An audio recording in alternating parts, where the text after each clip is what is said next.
Hello friends, मेरा नाम रेणुका है and welcome to our chemistry hub. इस वीडियो में हम लोग एवोगाड्रो हाइपोथेसिस को पढ़ेंगे। तो एवोगाड्रो हाइपोथेसिस को पढ़ने से पहले हम लोग बर्जीलियस हाइपोथेसिस को क्लियर करेंगे। तो ये जो बर्जीलियस हाइपोथेसिस है, ये गे-लुसाक लॉ और डाल्टन एटॉमिक थ्योरी को कोरिलेट करके बनाया गया है, ठीक है। और ये हाइपोथेसिस एक स्वीडिश साइंटिस्ट बर्जीलियस के द्वारा दिया गया था और उन्हीं के नाम पे ये हाइपोथेसिस है, ठीक है। इसमें है कि under similar condition of temperature and pressure equal volumes of all gases contain equal number of atoms, ठीक है। मतलब कि अगर हमारे पास बहुत सारे गैसेस है, suppose we have hydrogen gas and chlorine gas, ठीक है। हमारे पास दो गैस है, हाइड्रोजन और क्लोरीन, दोनों को एक क्लोज कंटेनर में रखे हैं, ठीक है। इस कंटेनर में हाइड्रोजन गैस है और इस कंटेनर में क्लोरीन गैस है, ठीक है।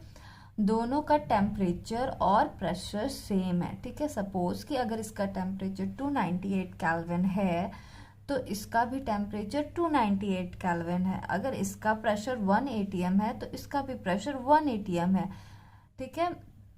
और दोनों का वॉल्यूम भी सेम है, ठीक है। सपोज कि अगर हाइड्रोजन गैस 1 लीटर है तो क्लोरीन भी 1 लीटर है।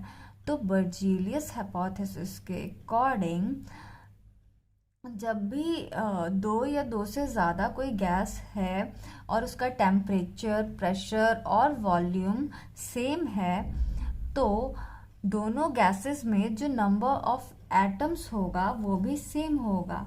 मतलब कि अगर इस हाइड्रोजन गैस में जितना एटम है उतना ही एटम इस क्लोरीन गैस में भी होगा। सपोज कि यहाँ पे हाइड्रोजन गैस का 100 एटम्स है इस कंटेनर में, तो इस कंटेनर में भी क्लोरीन गैस का 100 एटम्स होगा, ठीक है। तो ये था बर्जीलियस हाइपोथेसिस। अब हम लोग एक रिएक्शन देखते हैं। यहाँ हाइड्रोजन गैस क्लोरीन गैस के साथ कंबाइन करके हाइड्रोक्लोरिक एसिड गैस बनाता है, ठीक है। तो यहाँ हाइड्रोजन का 1 वॉल्यूम और क्लोरीन का 1 वॉल्यूम कंबाइन करके 2 वॉल्यूम ऑफ HCl गैस बनाता है, ठीक है। और इन दोनों गैस का टेम्परेचर और प्रेशर भी सेम है, ठीक है। जब गैसेस का टेम्परेचर, प्रेशर और वॉल्यूम सेम होता है तो बर्जीलियस हाइपोथेसिस के अकॉर्डिंग उसमें नंबर ऑफ एटम्स भी सेम होगा, ठीक है। तो अगर इसका टेम्परेचर सेम है, इन दोनों का वॉल्यूम सेम है, तो अगर हाइड्रोजन में n एटम्स है तो क्लोरीन में भी n एटम्स है, ठीक है। n को आप लोग कुछ भी ले सकते हैं, 1 एटम, 2, 3, 4, कुछ भी। सपोज कि अगर यहाँ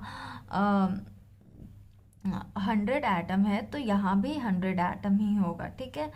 तो मान लेते हैं कि यहाँ पे n एटम्स है और यहाँ पे n एटम्स है, तो ये दोनों n एटम्स मिलकर यहाँ पे इस कंपाउंड का 2n एटम बना रहा है, ठीक है। तो यहाँ पे जितना भी एटम्स होगा हाइड्रोजन और क्लोरीन के पास, उसका जस्ट डबल यहाँ इस कंपाउंड का एटम होगा, ठीक है।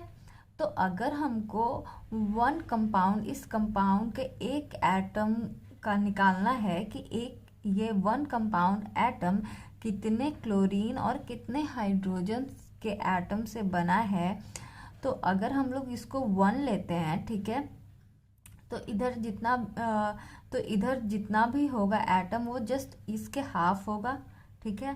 तो अगर इधर 1 कंपाउंड एटम है तो इधर क्लोरीन का हाफ एटम होगा और हाइड्रोजन का हाफ एटम होगा, ठीक है। But according to Dalton atomic theory, atom एक इंडिविजुअल पार्टिकल है, ठीक है। तो हम लोग एटम को फ्रैक्शन में नहीं ले सकते हैं, ठीक है। एटम एक सिंगल पार्टिकल है, उसको हम लोग फ्रैक्शन में नहीं ले सकते हैं, है ना। तो ये जो बर्जीलियस हाइपोथेसिस है वो डाल्टन एटॉमिक थ्योरी के अगेंस्ट हो गया, ठीक है।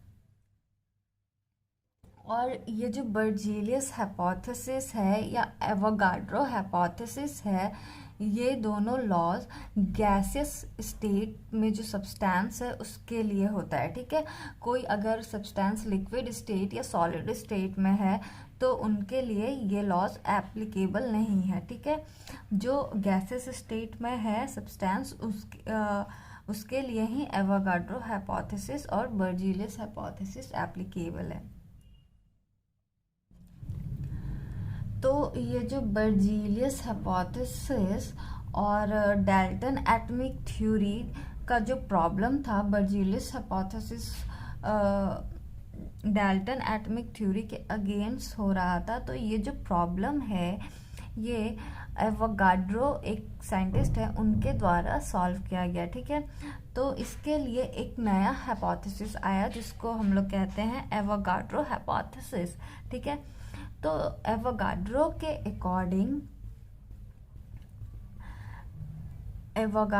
अकॉर्डिंग मैटर जो है दो तरीके के पार्टिकल से बना होता है, पहला एटम्स और दूसरा मॉलिक्यूल्स, ठीक है। तो एवोगाड्रो के अकॉर्डिंग एटम जो है वो मैटर का सबसे छोटा पार्टिकल है जिसका इंडिपेंडेंट एग्जिस्टेंस पॉसिबल नहीं है। मतलब कि ये कोई एलिमेंट है, ठीक है, ये बहुत सारे एटम से बना होता है, ठीक है। हम लोग इसको मैटर कंसीडर कर सकते हैं, है ना। कोई भी सब्सटेंस जिसका पास मास हो और कोई स्पेस ऑक्यूपाई करे उसको हम लोग मैटर कह सकते हैं, ठीक है। तो सपोज कि अगर ये हमारे पास पेन है और हम लोग सोचे कि ये पेन सिर्फ एक एटम से बन जाए, ये पेन सिर्फ एक एटम से बना हो, तो ऐसा पॉसिबल है? नहीं। अगर हमारे पास कोई भी मैटर है तो वो बहुत सारे एटम से बनता है, ऐसा पॉसिबल नहीं हो सकता है कि कोई भी सब्सटेंस सिर्फ एक एटम से बना हो, ठीक है। तो जैसे ये एलिमेंट है, अगर हम लोग सोचे कि ये एलिमेंट सिर्फ एक एटम से बन जाए तो ऐसा पॉसिबल नहीं है, ठीक है, क्योंकि एवोगाड्रो के अकॉर्डिंग एक सिंगल एटम का एग्जिस्टेंस पॉसिबल नहीं है, ठीक है। और एवोगाड्रो के अकॉर्डिंग मॉलिक्यूल जो है वो भी मैटर का सबसे छोटा पार्टिकल है, ठीक है। लेकिन मॉलिक्यूल का इंडिपेंडेंट एग्जिस्टेंस पॉसिबल है। मतलब कि अगर हमारे पास एक ग्लास वाटर है तो ये वाटर जो है वो बहुत सारे H2O मॉलिक्यूल से बना होगा, ठीक है। अगर हम सोचे कि एक वाटर मॉलिक्यूल नेचर में एग्जिस्ट करे तो ऐसा पॉसिबल होगा क्या, ठीक है। ये ऐसा हो सकता है क्या? तो ऐसा हो सकता है कि एक एटम जो है नेचर में एक मॉलिक्यूल जो है वो नेचर में एग्जिस्ट करे, ठीक है। तो मॉलिक्यूल और एटम के बीच यही डिफरेंस है कि एटम का इंडिपेंडेंट एग्जिस्टेंस नहीं होता है और मॉलिक्यूल का होता है, ठीक है। तो ये जो बर्जीलियस हाइपोथेसिस था वो तो गैसियस सब्सटेंस पे बेस्ड था, ठीक है। और गैसियस सब्सटेंस हम लोग देखे थे कि एक बर्जीलियस में गैसियस हम लोग एक कंटेनर में गैस रखे थे, उसमें ऐसा ऐसा कुछ पार्टिकल्स था, ठीक है। तो जब ये पार्टिकल्स जो है वो इंडिपेंडेंट है, ठीक है। तो यहाँ हम लोग एटम का बात नहीं करके मॉलिक्यूल का बात करेंगे। क्यों? क्योंकि पार्टिकल जो है यहाँ पे जिसको हम लोग एनक्लोज्ड किए हैं वो इंडिपेंडेंट है, ठीक है। तो यहाँ पे हम लोग जहाँ हम लोग बर्जीलियस हाइपोथेसिस में एटम का यूज़ किए हैं, अब जब हम लोग एवोगाड्रो हाइपोथेसिस पढ़ेंगे तो उस एटम को हम लोग मॉलिक्यूल से रिप्लेस करेंगे। क्यों? क्योंकि हमारा गैसियस स्टेट जो है मॉलिक्यूलर फॉर्म में रहता है, ठीक है, उसका इंडिपेंडेंट एग्जिस्टेंस होता है।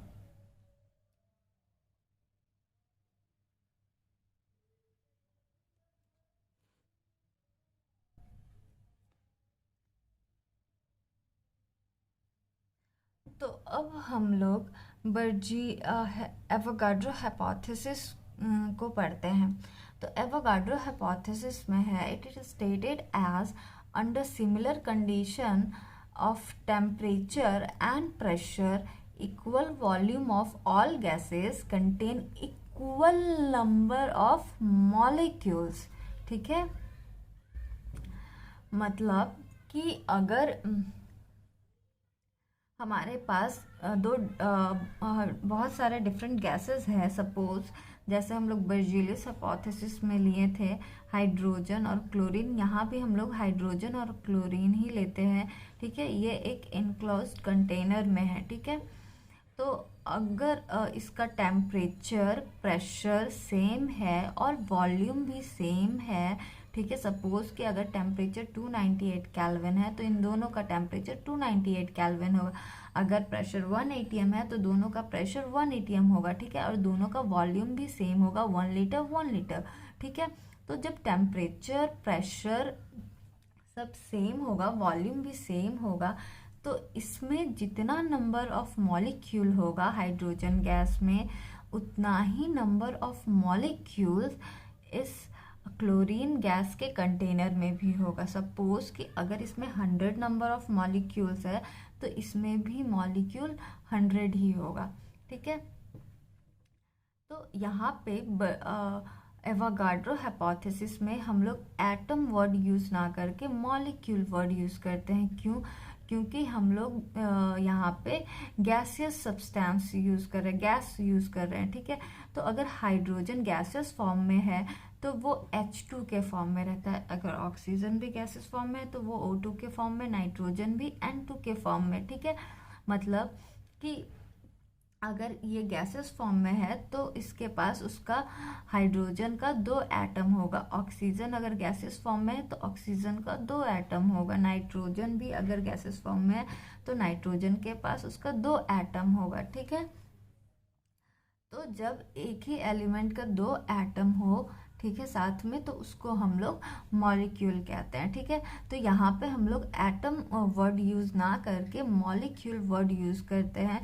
क्यों? क्योंकि अगर हम चाहें कि यहाँ पे सिर्फ एक H2 गैस नेचर में एग्जिस्ट करे तो ऐसा हो सकता है कि सिर्फ एक H2 गैस नेचर में एग्जिस्ट करे। ठीक है, तो ये था हमारा एवोगाड्रो हाइपोथेसिस। ठीक है, तो अब हम लोग एप्लीकेशन के तरफ बढ़ते हैं। ठीक है, एवोगाड्रो हाइपोथेसिस के हेल्प से हम लोग एलिमेंट्री गैसेस का एटमिसिटी पता कर सकते हैं। ठीक है, एटमिसिटी क्या होता है? एटमिसिटी होता है the number of atom in one molecule of an element. ठीक है, एक एलिमेंट के मॉलिक्यूल में जितना नंबर ऑफ एटम होता है वो उस मॉलिक्यूल का एटमिसिटी होता है। ठीक है, सपोज कि यहाँ हाइड्रोजन गैस है। ठीक है, हाइड्रोजन है, हाइड्रोजन एक एलिमेंट है, यहाँ पे 2 एटम हाइड्रोजन का है, तो ये क्या होगा? एक मॉलिक्यूल। ठीक है, ये हाइड्रोजन का एक मॉलिक्यूल हो गया, हाइड्रोजन गैस। ठीक है, यहाँ पे एलिमेंट हाइड्रोजन है, H2 के फॉर्म में है, तो ये मॉलिक्यूल हो गया। ठीक है, और अगर हम लोग को इसमें हाइड्रोजन गैस का कितना एटम है? 2। ठीक है, तो ये जो 2 है ये हाइड्रोजन गैस का एटमिसिटी हो जाएगा। ठीक है, इसमें जितना इस मॉलिक्यूल में जितना नंबर ऑफ एटम होगा वो इस मॉलिक्यूल का एटमिसिटी हो जाएगा। ठीक है, सपोज कि यहाँ पे हमारा O2 है, O2 में कितना नंबर ऑफ एटम है, कितना एटम है, 2, तो यहाँ पे इसका एटमिसिटी क्या हो जाएगा, 2। ठीक है, ओजोन में कितना एटम है, 3, तो इसका एटमिसिटी क्या होगा, 3। तो एवोगाड्रो के अकॉर्डिंग जब हाइड्रोजन गैस ऑक्सीजन के साथ कंबाइन करके वाटर वेपर बनाता है, ठीक है, तो ये जो वाटर वेपर फॉर्म होगा उसका वॉल्यूम और इस हाइड्रोजन गैस का वॉल्यूम सेम होगा। ठीक है, तो जैसे यहाँ हाइड्रोजन गैस का 2 वॉल्यूम है तो वाटर वेपर जो फॉर्म हुआ वो उसका भी 2 ही वॉल्यूम होगा, और जो ऑक्सीजन गैस होगा उसका वॉल्यूम इन दोनों के वॉल्यूम का हाफ होगा। तो दोनों का वॉल्यूम 2 है, तो जो ऑक्सीजन गैस यहाँ पे हाइड्रोजन के साथ रिएक्ट कर रहा है उसका 1 वॉल्यूम होगा। ठीक है, तो एवोगाड्रो हाइपोथेसिस के अकॉर्डिंग जब वॉल्यूम सेम होगा, जहाँ उसमें नंबर ऑफ मॉलिक्यूल्स भी सेम होगा, तो अगर हाइड्रोजन का n मॉलिक्यूल है तो जो वाटर वेपर फॉर्म हो रहा है उसका भी n मॉलिक्यूल होगा। ठीक है, और जो ऑक्सीजन होगा उसका मॉलिक्यूल इन दोनों के मॉलिक्यूल का हाफ होगा। ठीक है, तो अगर हाइड्रोजन गैस n में n मॉलिक्यूल है और वाटर वेपर जो फॉर्म हुआ उसमें भी n मॉलिक्यूल है, तो ऑक्सीजन का जो मॉलिक्यूल है वो n/2 होगा। ऑक्सीजन में n/2 मॉलिक्यूल्स होगा। ठीक है, तो सपोज कि n = 1 ले लिए। ठीक है, n के जगह हम लोग 1 ले लिए। ठीक है, अगर यहाँ पे वाटर वेपर का 1 मॉलिक्यूल है तो हाइड्रोजन का भी 1 मॉलिक्यूल होगा। ठीक है, अब जब हाइड्रोजन गैस का 1 मॉलिक्यूल है और वाटर वेपर का 1 मॉलिक्यूल है, तो ये जो ऑक्सीजन है उसका कितना होगा, हाफ मॉलिक्यूल। ठीक है, तो हाइड्रोजन गैस के 1 मॉलिक्यूल में कितना एटम होता है, 2। ठीक है, हम लोग को पहले से पता है कि हाइड्रोजन का एटॉमिक मास 1 होता है, यहाँ पे 2 एटम है तो हम लोग इसको 2 से मल्टीप्लाई कर देंगे 1 को। ठीक है, तो हमारे पास इसका एटॉमिक मास कितना हो गया, 2 AMU। ठीक है, और एक्सपेरिमेंटली जब वाटर वेपर का मोलर मास पता किया गया तो वो कितना था, 18 AMU। मोलर मास मतलब इसका मॉलिक्यूलर मास। मॉलिक्यूलर मास कैसे निकलता है, सपोज कि ये H2O है तो इसमें जितना नंबर ऑफ एटम हाइड्रोजन का रहेगा, सपोज कि यहाँ पे 2 है तो 2